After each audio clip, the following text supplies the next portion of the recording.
Welcome to the StockMiner.com here in the snowy Black Hills of South Dakota. I'm your StockMiner, Brian Johnson.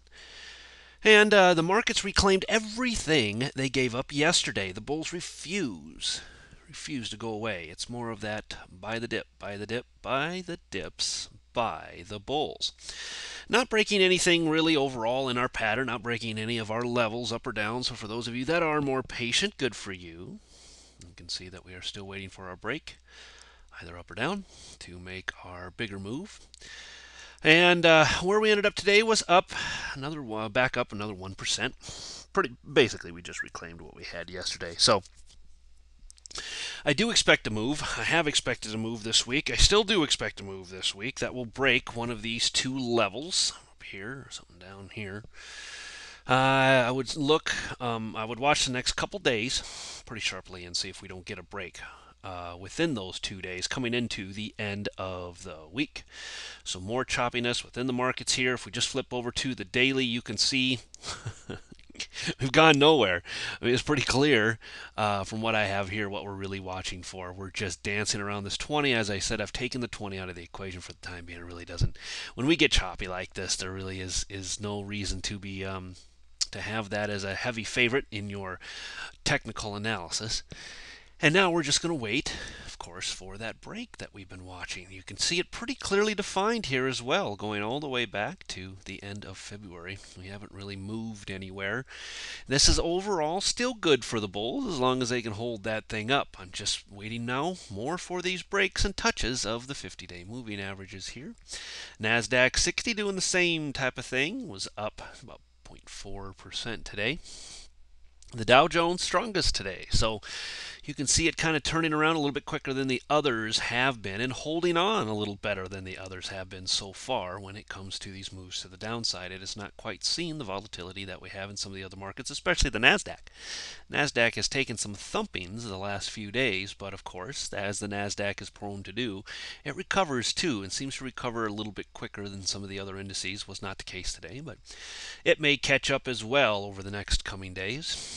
We'll just see which way this break goes. I am still very neutral on this overall move. You can see the movement sideways. There's opportunity here for day traders if you know what you're doing, but from a swing trader's perspective, it's nothing to do but watch and be bored. Here's another tag yet again today of that 50. You can see how well it's holding down here. Trap between the 20 and the 50. These are your areas to be watching yet again as we enter the middle to the end of the week. Like I said, do expect to see maybe some move one way or the other.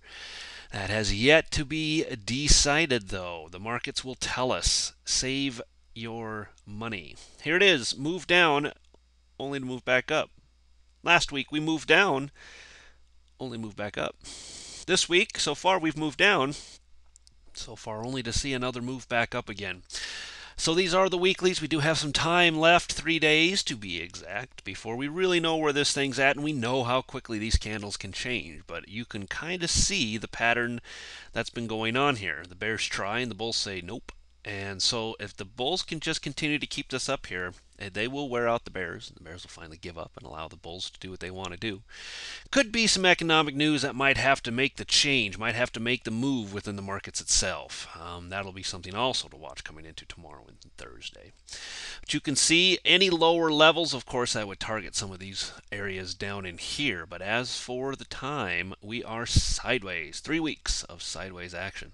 SPX 60 minutes, same thing here. We're just watching and waiting and watching for these breaks above here, below here. I think it's pretty well defined in all of the indices what we are watching. Trapped, once again, between the 20 and the 50. Today it closed, right at the 20-day, but once again, not a big factor for me in my trading right now.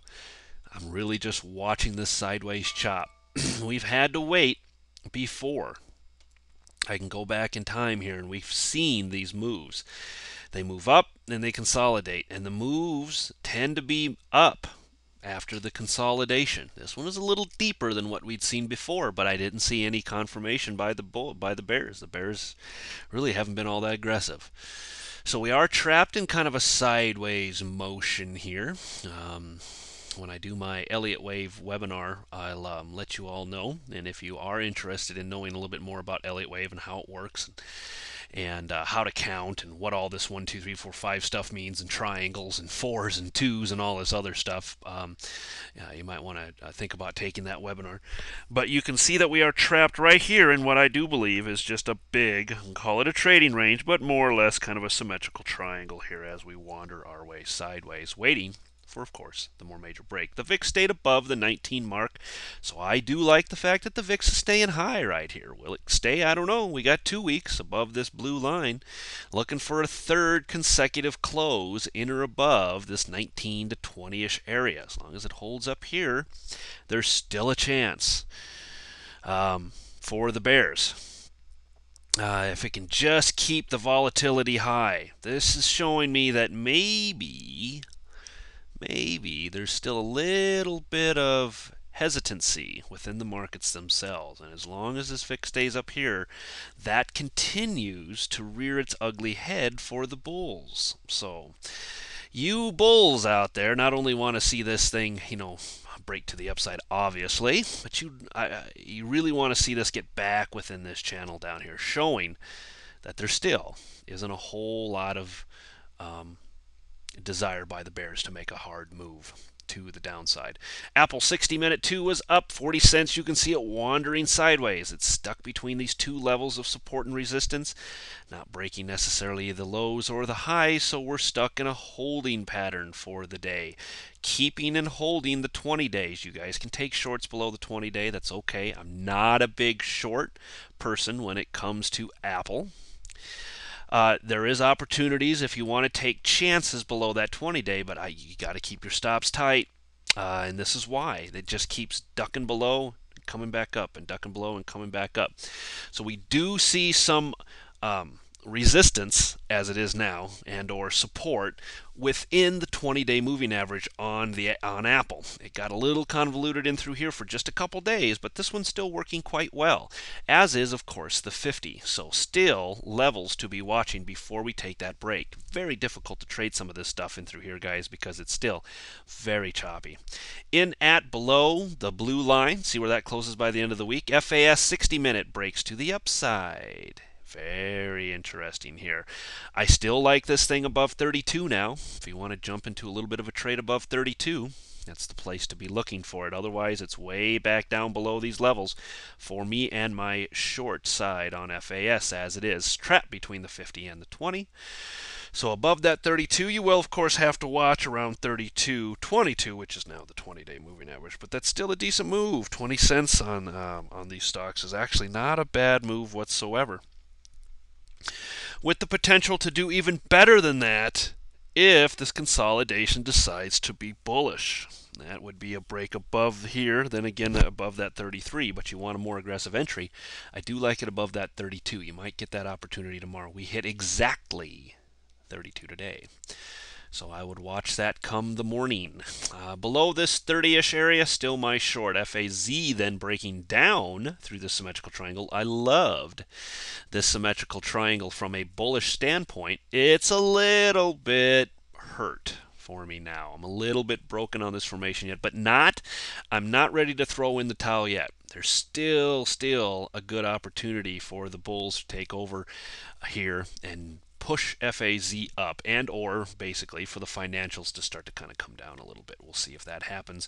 Like I said, over the next couple days, expect a little bit more volatility here coming into the end of the week. We've seen it for the last 3 weeks, and I don't think it's going to subside necessarily by the end of this week. We still could see a few volatile days before this is all over with. So yes, we broke this line here. I'm a little less bullish than I was yesterday on this particular formation.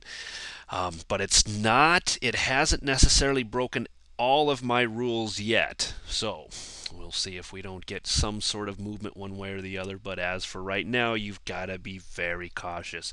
Below 38, guys, is kind of my drop dead line in the sand. I don't know if I'd be all that interested in a long at that point then. Below 38, watch that very closely.